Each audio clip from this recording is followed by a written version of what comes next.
Foreign education ಯೋಚನೆ ಮಾಡ್ತಾ ಇದ್ದೀರಾ? ವಿಶ್ವದ 125ಕ್ಕೂ ಅಧಿಕ ಪ್ರಮುಖ ಯೂನಿವರ್ಸಿಟಿಗಳನ್ನ ಬೆಂಗಳೂರಲ್ಲೇ ಭೇಟಿ ಮಾಡೋ ಅವಕಾಶ ತಂದಿದೆ ಗ್ಲೋಬಲ್ ಡಿಗ್ರಿ ಸಂಸ್ಥೆ. Hotel Taj, MG road, Bengaluru. November 8 ಬೆಳಿಗ್ಗೆ 11 ಗಂಟೆಯಿಂದ ಸಂಜೆ 5 ಗಂಟೆವರೆಗೆ.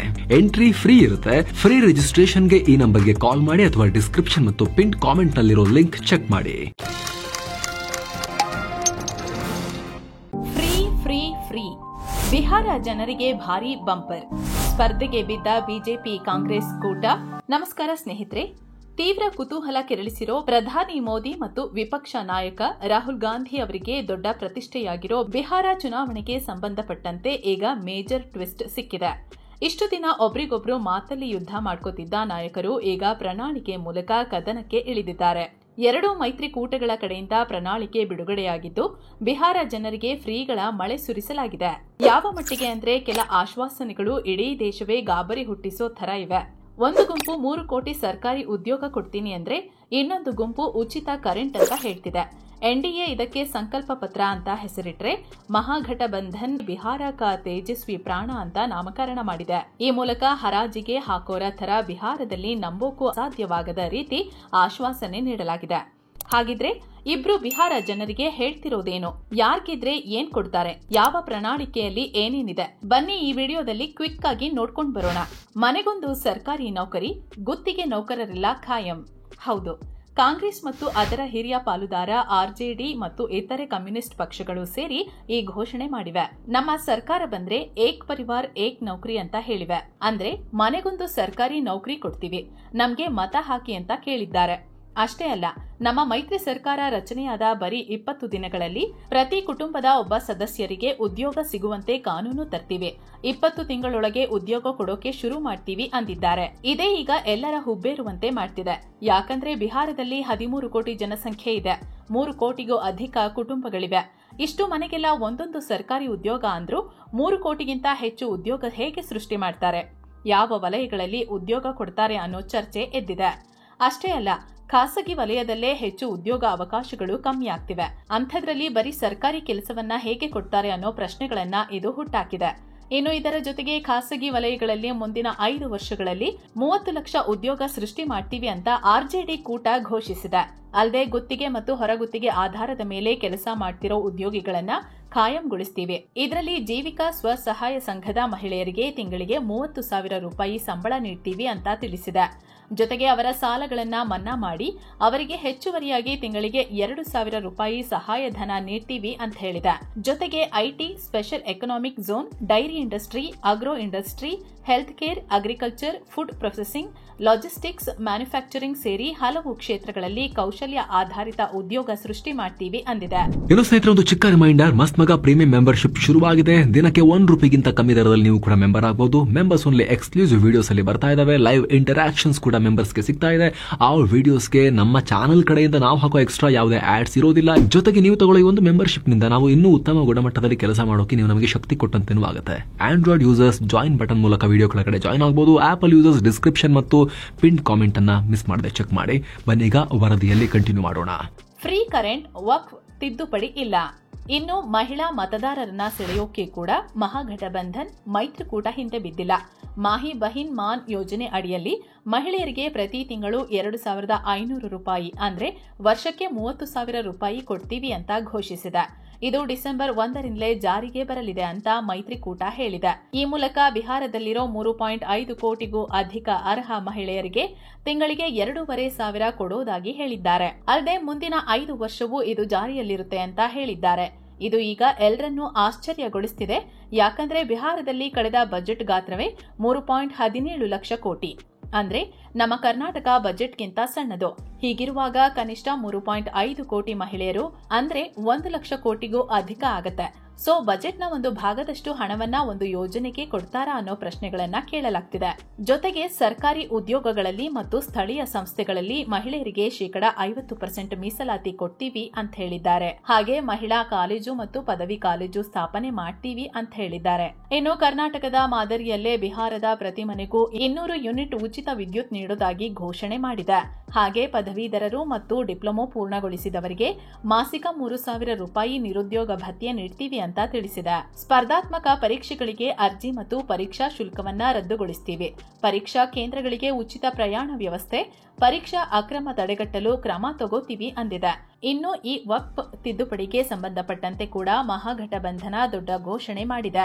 ಈ ಕಾಯ್ದೆಯನ್ನ ಬಿಹಾರದಲ್ಲಿ ಸ್ಥಗಿತಗೊಳಿಸುತ್ತೀವಿ, ಹಾಲ್ಟ್ ಮಾಡ್ತೀವಿ ಅಂದಿದೆ. ಜೊತೆಗೆ ವಕ್ಫ್ ಆಸ್ತಿಗಳನ್ನ ಪಾರದರ್ಶಕವಾಗಿ ನಿರ್ವಹಣೆ ಮಾಡ್ತೀವಿ ಅಂತ ಹೇಳಿದೆ. ಇನ್ನು ವರದಿಯಲ್ಲಿ ಮುಂದುವರಿಯುವ ಮುನ್ನ 7 Sands ಟೂರಿಸಂ ಕಂಪನಿ ಪುರಿ ಜಗನ್ನಾಥಕ್ಕೆ ಹೊಸ ಟ್ರಿಪ್ ಅನ್ನ ಆಯೋಜನೆ ಮಾಡಿದೆ. 3 ನೈಟ್ 4 ಡೇ ಟ್ರಿಪ್ ಇದು. ಪುರಿ ಜಗನ್ನಾಥ, ಕೋನಾರ್ಕ, ಬಿರಾಜದೇವಿ ಶಕ್ತಿಪೀಠ, ಭುವನೇಶ್ವರ್, ಧೌಲಿ, ಉದಯಗಿರಿ ಮತ್ತು ಸ್ಕಂದಗಿರಿ, ಕಟಕ್ಗೆಲ್ಲ ಹೋಗೋದಿರುತ್ತೆ. ಕೇವಲ 31,700 ರೂಪಾಯಿ ಮಾತ್ರ. ಹೊರಡೋ ದಿನ ಡಿಸೆಂಬರ್ 9, 2025. ಆಸಕ್ತರು ಈ ನಂಬರ್ಗೆ ಕಾಲ್ ಮಾಡಿ. ಬನ್ನೀಗ ವರದಿಯಲ್ಲಿ ಮುಂದುವರಿಯೋಣ. ರೈತರಿಗೂ ಆಫರ್, ಮೀಸಲಾತಿ ಹೆಚ್ಚಳ. ಇನ್ನು ಈ ಮಹಾಗಠಬಂಧನ ರೈತರಿಗೂ ಬಂಪರ್ ಕೊಡುಗೆ ನೀಡುವುದಾಗಿ ಹೇಳಿದೆ. ರೈತರ ಎಲ್ಲಾ ಬೆಳೆಗಳನ್ನ ಕನಿಷ್ಠ ಬೆಂಬಲ ಬೆಲೆ ಅಡಿ ಖರೀದಿಸ್ತೀವಿ. ನರೇಗಾ ಯೋಜನೆ ಅಡಿ ಇರೋ ಕೂಲಿಯನ್ನ 255ರಿಂದ 300ಕ್ಕೆ ಹೆಚ್ಚಿಸ್ತೀವಿ. ಉದ್ಯೋಗ ಖಾತ್ರಿ ದಿನಗಳನ್ನ 100ರಿಂದ 200ಕ್ಕೆ ಡಬಲ್ ಮಾಡ್ತೀವಿ ಅಂದಿದೆ. ಜೊತೆಗೆ ಬಿಹಾರದಲ್ಲಿರೋ ಸ್ಥಳೀಯ ಮಾರ್ಕೆಟ್ ಮಂಡಿಗಳನ್ನ ಪುನರುಜ್ಜೀವನಗೊಳಿಸ್ತೀವಿ. ಎಪಿಎಂಸಿ ಕಾಯ್ದೆಯನ್ನ ಮರು ಜಾರಿಗೆ ತರ್ತೀವಿ ಅಂತ ತಿಳಿಸಿದೆ. ಸ್ಥಳೀಯ ಸಂಸ್ಥೆಗಳಲ್ಲಿ ಅತ್ಯಂತ ಹಿಂದುಳಿದ ವರ್ಗಗಳಿಗೆ ಇದ್ದ ಮೀಸಲಾತಿಯನ್ನ 20%ನಿಂದ 30% ಮತ್ತು ಎಸ್ಸಿ ಸಮುದಾಯಕ್ಕಿದ್ದ ಮೀಸಲಾತಿಯನ್ನ 16ರಿಂದ 20%ಗೆ ಹೆಚ್ಚಿಸ್ತೀವಿ ಅಂದಿದೆ. ಹಾಗೆ ಎಸ್ಟಿ ಸಮುದಾಯದ ಮೀಸಲಾತಿಯನ್ನ ಕೂಡ ಏರಿಸ್ತೀವಿ ಅಂದಿದೆ.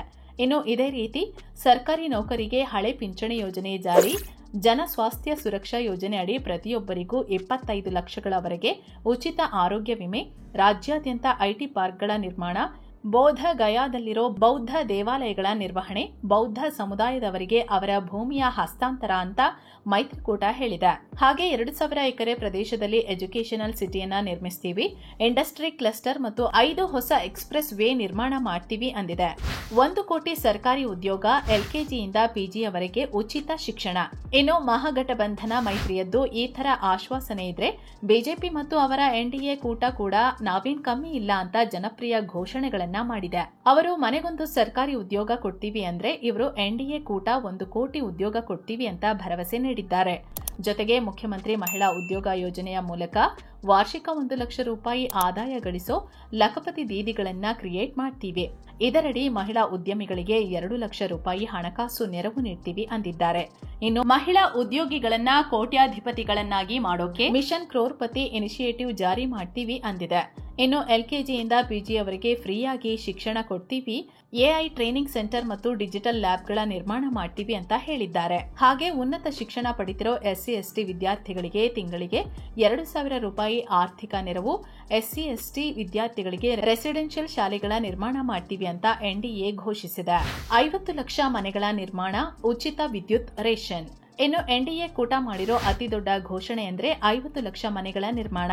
ಜೊತೆಗೆ ಬಿಹಾರದ ಜನರಿಗೆ ಫ್ರೀಯಾಗಿ ರೇಷನ್ ಕಿಟ್ ಕೊಡ್ತೀವಿ ಅಂತ ಹೇಳಿದ್ದಾರೆ. ಹಾಗೆ ಐಎನ್ಡಿಎ ಮೈತ್ರಿಕೂಟ 200 ಯೂನಿಟ್ ಫ್ರೀ ಕರೆಂಟ್ ಕೊಡ್ತೀವಿ ಅಂದ್ರೆ ಎನ್ಡಿಎ ಕೂಟ 125 ಯೂನಿಟ್ ಉಚಿತ ವಿದ್ಯುತ್ ನೀಡೋದಾಗಿ ಹೇಳಿದೆ. ಅಲ್ಲದೆ 5 ಲಕ್ಷದವರೆಗೆ ಉಚಿತ ಚಿಕಿತ್ಸೆ ಮತ್ತು ಸಾಮಾಜಿಕ ಭದ್ರತಾ ಪಿಂಚಣಿ ನೀಡೋದಾಗಿ ಭರವಸೆ ಕೊಟ್ಟಿದೆ. ಹಾಗೆ ಇದಕ್ಕೆಲ್ಲ ಸೇರಿಸಿ ಪಂಚಾಮೃತ ಗ್ಯಾರಂಟಿ ಅಂತ ನಾಮಕರಣ ಮಾಡಿದೆ. ಜೊತೆಗೆ ಗಿಗ್ ಕಾರ್ಮಿಕರಿಗೆ ಮತ್ತು ಡ್ರೈವರ್ಸ್ಗಳಿಗೆ ಕಲ್ಯಾಣ ಯೋಜನೆಗಳು, ಹಣಕಾಸಿನ ನೆರವು, ಕೌಶಲ್ಯ ತರಬೇತಿ, ಡ್ರೈವರ್ಸ್ಗಳಿಗೆ 4 ಲಕ್ಷ ಜೀವ ವಿಮೆ ನೀಡೋದಾಗಿ ಹೇಳಿದೆ. ರೈತರಿಗೆ ದೊಡ್ಡ ನೆರವು, ಮೂಲ ಸೌಕರ್ಯಕ್ಕೂ ಹಣ. ಇನ್ನು ಎನ್ಡಿಎ ಮೈತ್ರಿಕೂಟ ಕೂಡ ರೈತರಿಗೆ ಯೋಜನೆಗಳನ್ನ ಘೋಷಿಸಿದೆ. ರೈತರಿಗೆ ಕರ್ಪೂರಿ ಠಾಕೂರ್ ಕಿಸಾನ್ ಸಮ್ಮಾನ್ ನಿಧಿ ಯೋಜನೆ ಜಾರಿಗೆ ತಂದು ವರ್ಷಕ್ಕೆ 9,000 ರೂಪಾಯಿ ಆರ್ಥಿಕ ನೆರವು ನೀಡೋದಾಗಿ ಹೇಳಿದೆ. ಜೊತೆಗೆ ಎಲ್ಲಾ ಬೆಳೆಗಳಿಗೆ ಕನಿಷ್ಠ ಬೆಂಬಲ ಬೆಲೆ ಅಡಿ ದರ ನಿಗದಿ ಮಾಡ್ತೀವಿ ಅಂದಿದೆ. ಪ್ರತಿ ಪಂಚಾಯತ್ ಮಟ್ಟದಲ್ಲಿ ಖರೀದಿ ಕೇಂದ್ರಗಳನ್ನ ಸ್ಥಾಪಿಸಲಾಗುತ್ತೆ ಅಂತ ಪ್ರಣಾಳಿಕೆಯಲ್ಲಿ ತಿಳಿಸಿದೆ. ನೀರಾವರಿ, ಫುಡ್ ಪ್ರೊಸೆಸಿಂಗ್ ಯೂನಿಟ್ಗಳು ಸೇರಿದಂತೆ ಕೃಷಿ ಮೂಲಸೌಕರ್ಯದಲ್ಲಿ 1 ಲಕ್ಷ ಕೋಟಿ ರೂಪಾಯಿ ಹೂಡಿಕೆ ಮಾಡೋದಾಗಿ ಹೇಳಿದೆ. ಮೇಡ್ ಇನ್ ಬಿಹಾರ ಯೋಜನೆ ಅಡಿಯಲ್ಲಿ ರಫ್ತನ್ನ ಡಬಲ್ ಮಾಡೋದಾಗಿ ಹೇಳಿದೆ.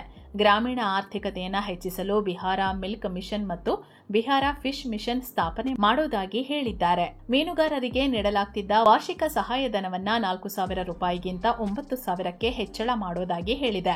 ಇನ್ನು ಮೂಲಸೌಕರ್ಯಕ್ಕೆ ಮೇಜರ್ ಸರ್ಜರಿ ಮಾಡ್ತೀವಿ ಅಂದಿರೋ ಎನ್ಡಿಎ ಕೂಡ 7 ಅಂತಾರಾಷ್ಟ್ರೀಯ ವಿಮಾನ ನಿಲ್ದಾಣಗಳ ಅಭಿವೃದ್ಧಿ, 7 ಹೊಸ ಎಕ್ಸ್ಪ್ರೆಸ್ ವೇಗಳ ನಿರ್ಮಾಣ, 4 ನಗರಗಳಲ್ಲಿ ಮೆಟ್ರೋ ಸೇವೆ, ಅಮೃತ್ ಭಾರತ್ ಮತ್ತು ನಮೋ ರ್ಯಾಪಿಡ್ ರೈಲ್ವೆ ಸರ್ವಿಸ್ ತರುವುದಾಗಿ ಹೇಳಿದೆ. ಜೊತೆಗೆ ಸಮಗ್ರ ಕೌಶಲ್ಯ ಗಣತಿ ಮತ್ತು ಪ್ರತಿ ಜಿಲ್ಲೆಯಲ್ಲಿ ಮೆಗಾ ಕೌಶಲ್ಯ ಕೇಂದ್ರಗಳ ಸ್ಥಾಪನೆ ಮಾಡಿ ಉದ್ಯೋಗಾವಕಾಶಗಳನ್ನು ಸೃಷ್ಟಿಸ್ತೀವಿ ಅಂತ ಪ್ರಣಾಳಿಕೆಯಲ್ಲಿ ತಿಳಿಸಿದೆ. ಹೂಡಿಕೆ ಆಕರ್ಷಣೆಗೆ ಮತ್ತು ಕೌಶಲ್ಯ ಆಧಾರಿತ ಉದ್ಯೋಗಾವಕಾಶಗಳನ್ನ ಉತ್ತೇಜಿಸೋಕೆ ಗ್ಲೋಬಲ್ ಸ್ಕಿಲ್ ಸೆಂಟರ್ಗಳನ್ನ ಅಭಿವೃದ್ಧಿಪಡಿಸ್ತೀವಿ ಅಂತ ತಿಳಿಸಿದೆ. ಇದೇ ರೀತಿ film city, cultural university, Bihar school of drama, film ಮತ್ತು ಟೆಲಿವಿಷನ್ ಇನ್ಸ್ಟಿಟ್ಯೂಟ್ ನಿರ್ಮಾಣ ಮಾಡೋದಾಗಿ ಹೇಳಿದೆ. ಅಲ್ಲದೆ 5 ವರ್ಷಗಳಲ್ಲಿ ಪ್ರವಾಹ ಮುಕ್ತ ಬಿಹಾರ, ಪ್ರವಾಹ ನಿಯಂತ್ರಣ ಬೋರ್ಡ್, ನದಿಗಳ ಜೋಡಣೆ ಮಾಡ್ತೀವಿ ಅಂತ ಭರವಸೆ ನೀಡಿದೆ. ಹಾಗೆ ಬಿಹಾರ ಸ್ಪೋರ್ಟ್ಸ್ ಸಿಟಿ ನಿರ್ಮಾಣ, ಮೆಟ್ ಸಿಟಿ ಸ್ಥಾಪನೆ, ಎಂಎಸ್ಎಂಇ ಪಾರ್ಕ್ಗಳ ನಿರ್ಮಾಣ, 50,000 ಗುಡಿ ಕೈಗಾರಿಕೆಗಳಿಗೆ ಉತ್ತೇಜನ, defence corridor, semiconductor park, global capability centres, mega tech city, fintech ಸಿಟಿಗಳ ನಿರ್ಮಾಣ,